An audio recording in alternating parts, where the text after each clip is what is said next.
Mul on hea meel siin olla ja ma pean tunnistama, et nii mõnusate sohvade peal või nagu on need istmed, ma ei ole kaua istunud ja mul ei olnudki nagu erilist tahtmist siia ette tulla, vaid ma oleks hea meelega jäänud siia ette ritta. Minu nimi, nagu öeldud, on siis Tõnu Lehtsaar ja praegu ma pean Tartu Ülikoolis töötajate nõustaja kaplani ametit, mis siis tähendab seda, et mina hoian ülikooli rahva hingesid. Ja minu poole võib pöörduda tööalastes küsimustes või kui ka kellel on usulisi, spirituaalseid küsimusi, võib ka nendes pöörduda.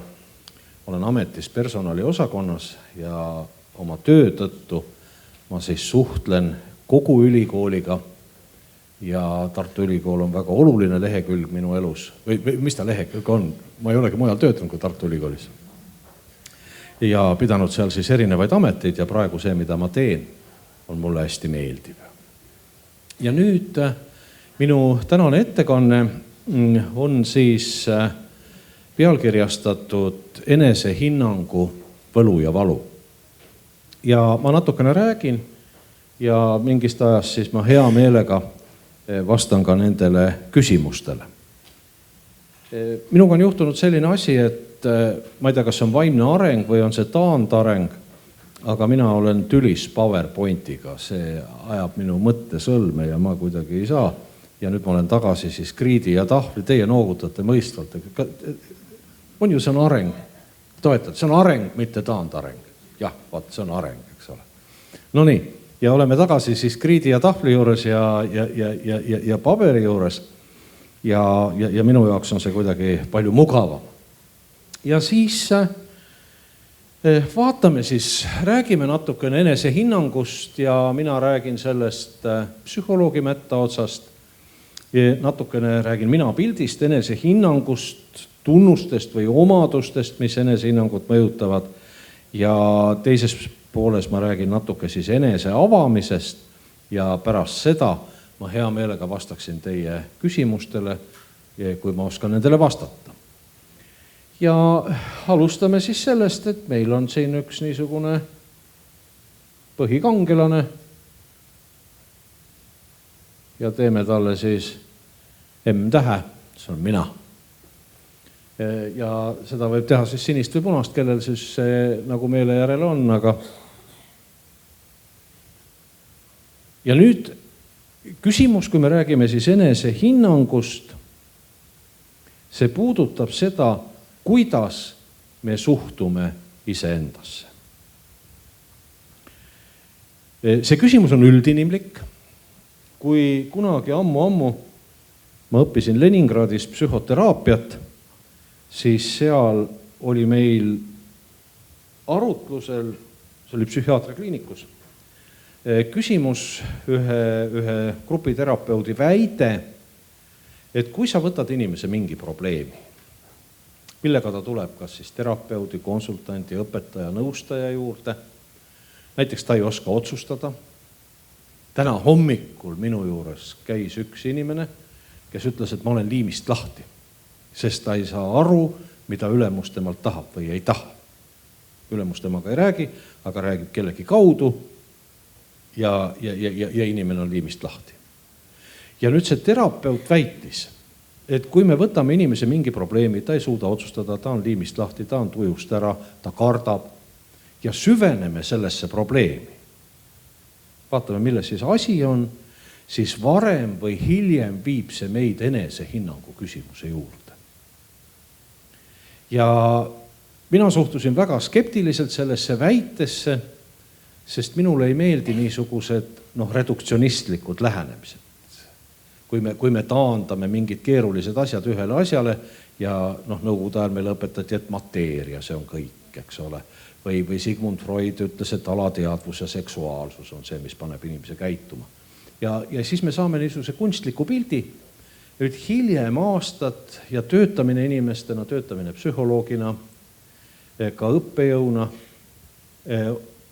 on minus siiski seda veendumust süvendanud, et kui nüüd enesehinnang ei ole põhjus mitte, siis probleemid on seotud kindlasti enesehinnanguga.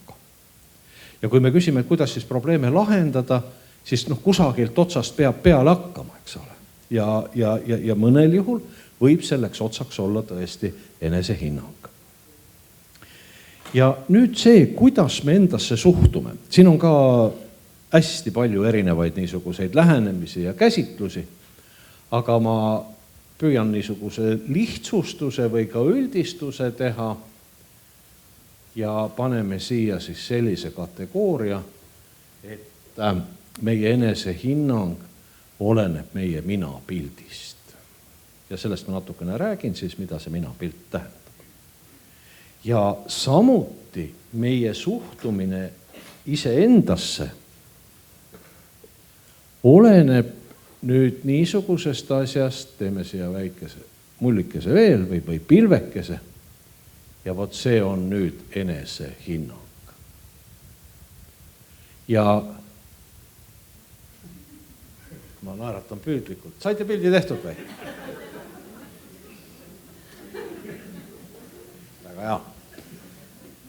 Edev inimene, tal on hea meel, kui teda pildistatakse. Nüüd selle minapildi ja enesehinnangul on teatud ühisosa, kus me ei oska päris öelda, kummaga on tegemist. Aga räägime nüüd siis natukene sellest minapildist. Minapilt psühholoogilises mõttes tähendab kõige üldisemat aru saama sellest, kes ma olen inimesena. See võib väljendada meie erialas, meie tegevuses, meie võimetes, ma olen hea laulja, ma olen psühholoog, ma oskan midagi. See, kellena ma paigutun elu näitemängu lavale. Ja väga sageli on see seotud ka rolliga, mida me täidame. Keegi on õpetaja, keegi on direktor, keegi on tehnikainimene.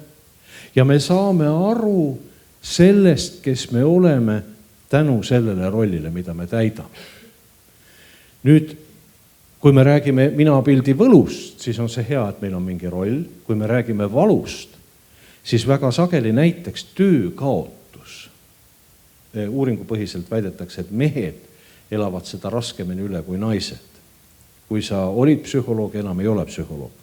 Mina olen töötanud endiste juhtidega, kes on olnud suured pealikud ja ühel päeval enam ei ole. Ja selle uue olukorraga on üsna raske toime tulla. Sa ei oska vastata küsimusele, kes ma olen. Samuti, mis praegu nõustaja kaplanina tuleb minu tuppa, on see, te olete kuulnud, lugenud, Tartu Ülikoolis me tegime struktuurireformi 3 aastat tagasi. Meil oli 11 teaduskonda, nüüd on 4 suurt valdkonda. Ja mis on juhtunud, et vot sellise struktuurireformi käigus on inimesi, mõned nendest siis tulevad minu juurde ja üks ütles, et meil oli 3 allüksust, mina töötasin ühes nendest, ma teadsin täpselt, kes ma olen, mida ma tegema pean ja ma sain oma tööga väga hästi hakkama. Nüüd meil tehti 3 allüksusest 2 ja need rollid ja tööülesanded aeti kõik sassi. Minul säilis endine ametinimi, millest ma justkui hoian kinni, aga tegevused on täiesti teissugused. Neid on juurde tulnud, ma olen sassis, ma ei saa aru, kes ma olen ja mida ma pean tegema, inimene segaduses. Ja nüüd see minapilt tähendabki sellist üldist aru saama, vot seda rolli enda näitemängu laval. Nüüd küsime, kus see minapilt tuleb ja paneme siis mõned märksõnad kirja. Ühte ma siin juba nimetasin ja selleks on siis see roll, mida me täidame. Nüüd minapilti, see on ka seotud mõneti enesehinnanguga, aga öeldakse, et minapilt tuleneb, paneme siia lühendatult ühe märksõna lihtsalt, teised.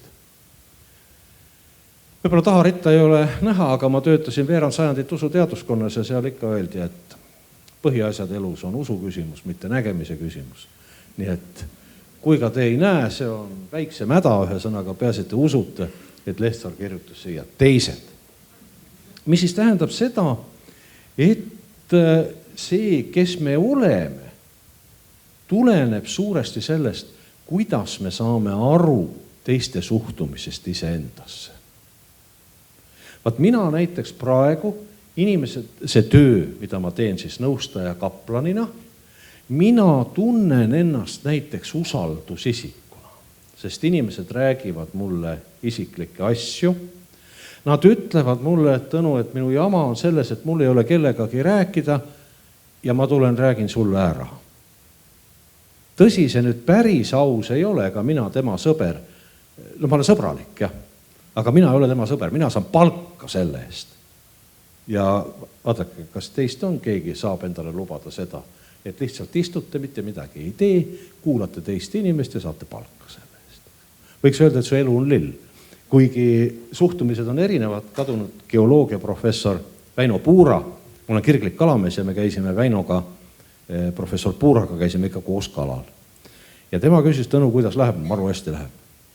Ja Väino, ma ei saa aru, kuidas saab minna hästi inimesel, kes kuulab teiste muresid. Mis elu see on? See peab olema kas napakas või imelik, eks oled sellist amet pidada. Ja minu vastus oli, vaata Väino, mina kuulan muresid, aga mul on üks tohutu privileeg. Ma ei pea ühelgi nõupidamisel käima. Ja kes on töötanud kunagi administratsioonis või mingil kohal, siis see nõupidamised, need on üks sotsiaalse nuhtluse erivorm. Sa istud seal tundide viisi küll laua ääres, laua otsas, eks ole. Ja seda, kas elu edasi läheb, see on usu küsimus ühesõnaga.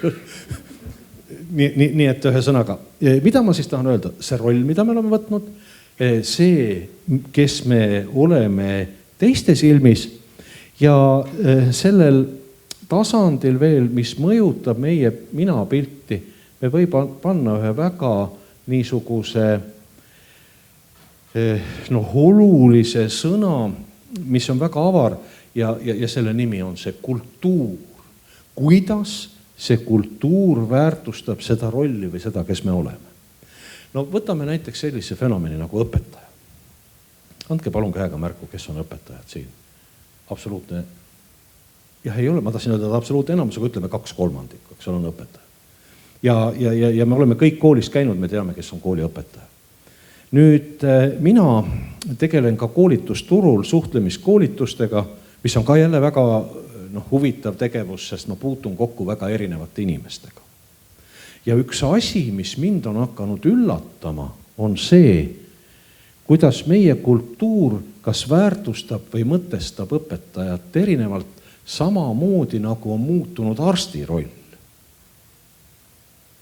Nüüd, kui me püüame kokku võtta, siin sellest võib palju rääkida, aga minu arust on toimunud, ja tohtrid räägivad sellest, on niisugune muudatus, et arstiravi enam mitte haigust ei aita haiget inimest, vaid tema on tervishoiu teenuse osutaja. Teie nimi on Urmi, nii. Urmi on arst, mina olen haige. Ja kogu aeg oli niimoodi, et meie olime Urmiga kahekesi paaris, arst ja haige, ja sõdisime tõve vastu. Ühesõnaga, me olime partnerid selle haiguse vastu. Aga nüüd on kujunenud olukord, kus Urmi osutab mulle haridusteenust. Mina suhtun temasse nagu pangatellerisse või poemüüjasse, küsin, miks juba ei saa. Ja pealekauba on minu lapsevanem Andres, kellega Urmi peab võitlema ja õiendama või lähisugulane. Ja õpetajad ütlevad, et vanasti sa taplesid lapsega, nüüd sa tapled isaga või emaga. Patsient, eks ole, oli nii, et oli arstiga tõve vastu, aga nüüd sa pead klaarima. Mul on üks sõber, koolidirektor, ma ei taha nime öelda. Aeglase jutuga, karvane, pika haabema. Tõnu, kus ma minema pean? No mis sul häda on? Ei mahu maa peal ära. Mul on segadus. No mis siis oli? Räägi psühholoogile. Võt oli nii, et kui oli lapsed tegid pahandus, siis oli lastevanemate koosolek. Aga kuhu ma nüüd pean koosoleku tegema, kui lapsevanemad teevad pahandust? No mis sul siis juhtus? No mina tegin koosoleku, ajasin kõik kokku. Ja mis on, emmed mängivad üle telefoni arvutimänge ees reas. Ei kuula, mis ma räägin. Ja siis issi keegi oli tõmmanud koolimaja võimenduse välja, oli pannud oma telefoni laadima. Nii et direktorit poolt kuulda. Midagi teha ei saa, eks ole. Ja eks me kõik tunneme seda, kuidas see arsti või õpetaja roll muutub ja see, kes näiteks oli ülikooli professor 30 või 40 aastat tagasi, saksa kultuuris, kui sa lähed saksa ülikooli, professor, see on jumalasemik maa peal. Üliõpilane, auditooriumis näeb, aga lähemale kui 3 sammu üldiselt ei tule tema pühadusele. Ja täna me oleme Tartu Ülikoolis seisus, kus inimesed ei taha professoriks saada või noh, seda ei saa nüüd üldistada, aga meil on olnud juhusid, kus inimene valitakse, ta ütleb, ühesõnaga on raskusi, mis tähendab seda, et kultuur väärtustab erinevaid asju erinevalt. Või lähme tagasi nõukogude aega, me just rääkisime, et kool sai 30-aastaseks, see on üks põlvkond ja oli ju aeg, kus taksojuhid ja šveitserid omasid kõige suuremat võimu. Nõukogude ajal mingi periood. Ja täna, vaene mees, kes on taksojuht, eks ole, et ei ole üldse lihtne. Nii, et seega siis see mina pilt tuleb nüüd erinevatest asjadest. Ja seda loetelu võiks jätkata, aga meil on mingi pilt, see on see, kes me oleme. Nüüd psühholoogiliselt on aga samavõrra oluline see, kuidas me endasse suhtume. Mitte see siis, kes me oleme, vaid kuidas me suhtume. Ja siin on mingi väike ühisosa ka, ega me alati ei saa neid siis eristada päris rangelt. Ja vot see on nüüd seotud enesehinnangu teemaga. Ja kui me rääkisime sellest, et see mina pilt oleneb rollist, teiste suhtumisest ja kultuurist üldiselt, siis enesehinnangut me võime väga laias laastus kirjeldada või väljendada niisuguse 2 mõõtme kaudu. Need on siis kõrge ja madal. Mida tähendab kõrge ja madal? Ega me seda alati päris aru ei saa, aga me saame aru äärmustest. Vot kui keegi on niisugune, on lausa niisugune isiksuse häire nagu nartsissistlik isiksus. Iga tema lause on igavikulise väärtusega. Kõigi mõtete järel ma eeldan kestvaid kiiduavaldusi. Pilti tehti, aga auditoorium ei ole veel plaksutanud, eks ole. Te olete mulle võlgu. Läheb paremaks, eks ole. Lehtsaar Tartust. See on siis kõrge enesehinnang. Ja madal enesehinnang on see, et ma ei saa hakkama. Andres, sa tegid suure vea, et sa kutsusid mind. Selle häbi ma viin koos endaga kohe Tartusse, kuhu ma tõttan koju tagasi. Ja ma ei saa hakkama. Ja nüüd veel üks mõõde on siis adekvaatne ja mitteadekvaatne. Adekvaatne on siis see, mis on tegelikkusele vastav ja mitteadekvaatne on see, et tegelikult asjad on teisiti. Psühholoogiliselt hästi keeruline, et kuidas siis need asjad on. Et kui inimene ütleb, et ma ei saa hakkama, et kas ta siis tegelikult saab. Ja paljudel juhtudel näiteks võib olla, eks ole. Me enne rääkisime siin direktoriga laulmisest, meie jutt jäi pooleli, minul on see ilmselt häda ja et ma ei pea viisi, ma olen muusikaliselt absoluutselt andetu. Aga ma olen koorijuhiga abielus. Meil sai 35 aastat, käin kontsertreisidel, mind võetakse kaasa, tassin kohvreid, hoian koorijuhi kätt, eks. Täitsa asjaks olen, niisugune tarvilik riist majapidamises. Ja ma olen Peterburis käinud ja Saksamaal ja ilma näinud ja niisugune, minu elu on lill, kuigi ma ei pea viisi. Ja nüüd ütleme, see on, hakkame siis sellest madal adekvaatsest peale ja psühholoogiliselt nüüd ongi kõik see, mis on adekvaatne, on tugev. Nüüd, mis eristub? Eristub see enesehinnangu puhul, ma kirjutan selle siis veel ka, ma kirjutan selle mustaga siis, mille pilt läheb küll kirjuks, on see, et enesehinnangu puhul eristuvad suhtumine minasse ja tegevusse. Neid ei ole alati võimalik eristada omavahel. Ja on olemas niisugune mõiste näiteks nagu tööpõhine identiteet, kus me inimest tunnemegi selle kaudu, mida ta teeb. Arvo Pärt näiteks on muusik, Ivo Linna on laulja, Evald Okas kunstnik ja nii edasi. Ja sa oled olemas tänu sellele, mida sa teed. Ja nüüd see suhtumine iseendasse paljudel juhtudel väljendubki selles, et ma olen see, mida ma teen. Et see on tegevuspõhine enesehinnang.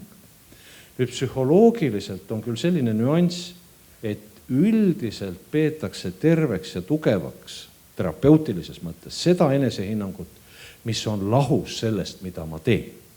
Tähendab, mina olen Tõnu Lehtsaar ja minu suhtumine iseendasse on ka siis positiivne, negatiivne, sõltumata sellest, kuidas ma näiteks pean loengut või teen koolitust, sest mina olen mina ja minu amet ja minu roll on minu roll.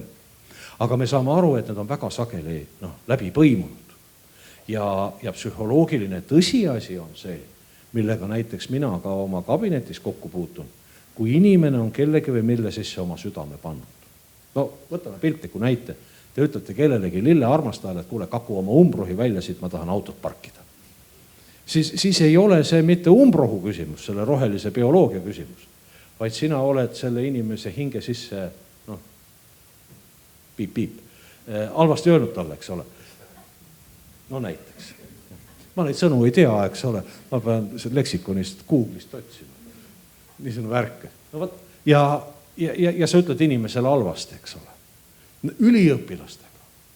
Ta toob mulle mingi poolfabrikaadi, peale on kirjutatud magistritöö, sees on, ütleme otse, käkk.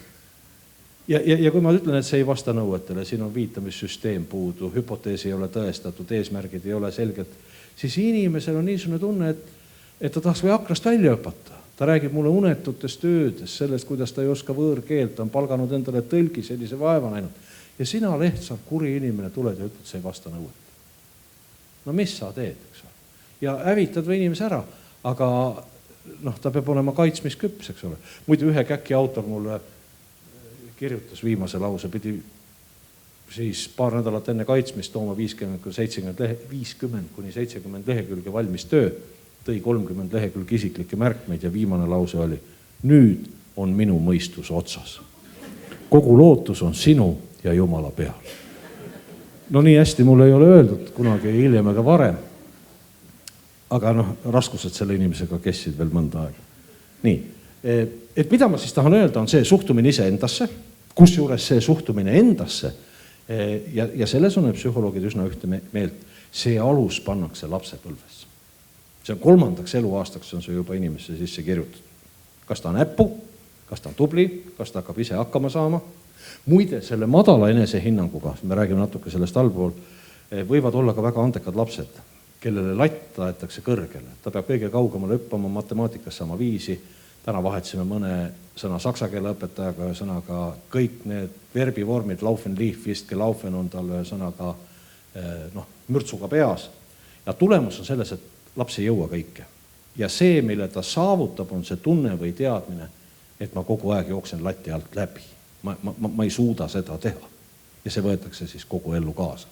Et see on niisugune omaette suurem peatükk. Aga vaatame nüüd, kõige parem, me rääkisime siis sellest, et positiivne pool on see, kus on adekvaatne. Ja kui inimene on adekvaatne madal, see võib tähendada seda, et ta annab aru sellest, mida ta ei suuda, aga ta suhtub endasse kui inimesse, et mul on olemas oma inimväärikus, on mingeid asju, mida ma teen, aga vot selles kontekstis ma ei tule toime. Kõige parem on see, kui on kõrge adekvaatne. Inimene saab aru, et jah, ma oskan laulda. Mina räägin oma töö juures inimestega, kellel on mingid hädad. Täna hommikul muide ka üks oli ja ütles, et vot see töö, mida ma teen, ma tunnen. Ma olen 10 aastat seda teinud ja ma nagu üldse ei karda, et ma kuidagi selle töö asjas vääratan või midagi. Minu peale võib loota, minu käest küsitakse nõu. Ma panen ühe sõnaga kas või kinni silmi. Milles probleem oli suhetes. Ja seal ei olnud kõige parem. Nii, nüüd omaette keeruline on kõrge, mitte adekvaatne. Vot inimene ei anna endale päris aru. Mina võin ka öelda, ma olen niisugune tore, väike vallatu käharpea Tartust. Kõik õige, väike ja vallatu, tõsi, aga ei ole, kallis inimene anna endale aru, eks ole. Ja nüüd, kellel pilt eest läheb, põhjused võivad olla erinevad. Need võivad olla elukogemus, võib olla mingite probleemide peegeldus. Mulle kunagi üks pastor rääkis, et tema oli käinud siis koguduse liige, vanaproua, hästi külalislahke inimene, oli kutsunud siis teda lõunale. Ja oli üld teada, et siis pereisa oli emanda tuhvli all. Ja oli juhtunud niisugune asi, et see pereisa sai koguduses juhatuse esimeheks. see oli tema tähelend, see oli tema karjääri tipp. Ja nüüd lõunal olles lapselapsed jooksevad, müravad nagu lapsed ikka, keelatakse, ei kuula ja siis vanaisa karjub. Mina kui juhatuse esimees käsin teil lõugamise ja tormamise lõpetada ja minema kaduda. Argument on, eks ole, see, et ma olen juhatuse esimees, aga üldiselt lapselastel on päris kama, eks ole. Mis esimees sa oled, eks ole, kas kommi saab, kas kalale saab ja mingid teised niisugused kategooriad tekivad, eks ole. See on kõrge mitteadekvaatne. Ja need inimesed võivad väga palju pahandust tekitada. Ja vot siin on siis madal mitteadekvaatne asi on selline asi nagu alaväärsuskompleks. See on siis krooniline mitteadekvaatne alaväärsus ja see on seotud suhtumisega nii minasse kui ka tegevustesse, aga pigem on seotud suhtumisega iseendasse üldse. Miks see on tulnud? Sageli lapsepõlvest. Selle taga võivad olla ka mingid sügavad elamused. Öeldakse, et alaväärsuskompleksi tekkimise risk on suur, kui inimese kogemus või tunded on seotud kahe võimsa tundega süü ja häbi, mida tuntakse siis teiste ees ja niisuguse enesehinnangu viib alla see, kui me mingil põhjusel satume kas häbisse või jääme siis süüdlasteks. Nii, et see on siis selline enesehinnangu, kuidas öelda, üldine ülevaade.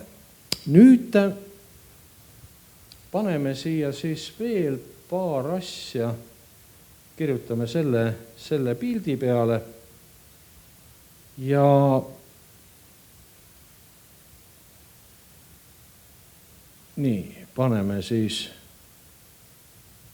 kirjutame see ilusa sõna, EKU. Lühend, enesekohased uskumused. Enesekohased uskumused. Nüüd, mis tuleb välja?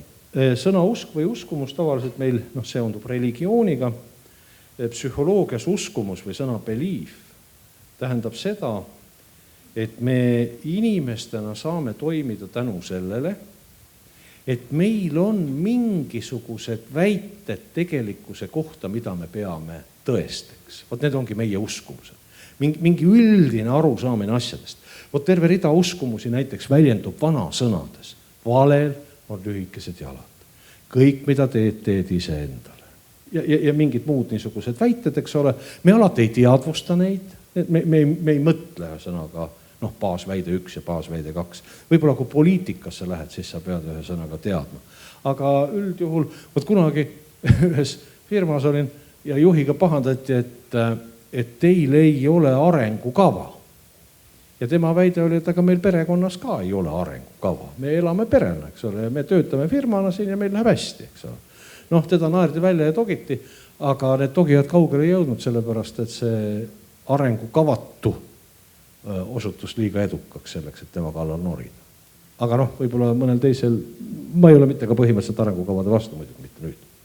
Nüüd need enesekohased uskumused võivad olla ka niisugused, mis on sellised ebaterved. Neid on ka nimetatud ebarealistlikeks uskumusteks. Mingid alusväited, milles inimesed elavad. See ei pruugi üldse kõiki tabada. Aga kui me räägime nüüd nendest negatiivsetest enesekohastest uskumustest, ma toon mõned näited, kirjutan siia üles ainult märksõnad. Esimene on see perfektne. Ma pean olema perfektne, ma pean tegema kõiki laitmatult. Ma ei tee vigu. See asi, mida ma teen, on täiuslik. Iseenesest tore, aga öeldakse, et perfektsionism kui niisugune on üks sillutatud tee nõustajate juurde. Tee, mida sa hing tahad või kuidas sa tahad. Kõik, mida teevad inimesed, see ei ole kunagi täiuslik. Ja need inimesed, kes ajavad lati väga kõrgele enda ja teiste jaoks, varem või hiljem satuvad hädasse. Nüüd asja võlu on selles, aga kui me vaatame lõpuks, kes on need inimesed, kes elu edasi viivad, kes suruvad läbi, kes lähevad ees, jah, paljud nendest on perfektsionistid. Võib-olla üle laipade, võib-olla ise kannatades. Aga iseenesest see väide psühholoogiliselt, et ma pean olema perfektne, ei ole eluterve või see ei ole õige. Seda ei ole võimalik täita. Nüüd teine väide on meeldivus. Meeldivus. Ma pean kõigile meeldima. Pean kõigiga hästi läbi saama. Jälle vale väide. Tore on, kui sa saad inimestega hästi läbi. Aga ütleme juhtimissituatsioonides, otsustussituatsioonides, uuenduste situatsioonides võib juhtuda nii, et sul on vaenlasi rohkem kui sõpru. Vaenlasi rohkem kui sõpru. Ja võtame siia kolmanda veel, on see, et ma pean pingutama. Tähendab, on inimesi, kes ütleb, ma pean kõvasti tööd tegema. Ja see väide mõnes mõttes on õige, ilma töö ja vaevata tegelikult ei saa, aga on ka võimalik teha asju rahulikult või ilma naba paigast ära tõstmata, eks ole. Nii. Ja seda loetelu võiks jätkata, pärast kui meil tekib arutelu osa, siis on võimalik küsida või tuua näiteid, eks ole, nende uskumuste kohta. Nüüd, mis aga on need positiivsed uskumused, mida me siin saame selles välja tuua? Ja öeldakse, et need on need uskumused, kus inimene tunnetab vastutust, vastutus oma tegude eest. Ma vastutan seda, mida ma teen. Mul oli hiljuti üks niisugune isikliku elu kogemus oli. Ma sättisin ennast ühele oma heale sõbrale sappa, et minna Ahvenamaale kalale. Ja juba puhkuse kuupäev järgmisse aastasse paika ja teate kalamehed, see on niisugune haiguse erivorm, eks ole, juba hakkad sisseoste tegema ja sügelema ja ei maga öösiti ja niisugused asjad võivad tekkida. Ja oli elevust, mina ei ole varem käinud, sest minul tekivad sõltuvused väga kiiresti ja mina ütlesin, et ma ei tule, sest siis ma ei saa enam sellest lahti. Aga kui ma neid tema jutte kuulsin ja kalu nägin ja ühesõnaga siis ma murdusin ja ütlesin, et ma nüüd järgmine aasta tulen ka. Ja nüüd sõber helistab ühel päeval ja ütleb, et tead, igavene jama on, et me tegelikult, teda ka võeti kusagile, tema pidi mind kaasa saama võtma ja sealt helistati, et tegelikult kohti ei ole. Et grupp on täis ja sina Tõnu ei saa. Ja minu sõbral niivõrd halb, ühesõnaga, et ma ei julgenud sulle öelda, juba eile tahtsin helistada ja see jutt, kuhu me siis välja jõudsime, oli see, et vaata nüüd, sina oled teinud kõik õigesti. Iga inimene vastutab oma tegude eest.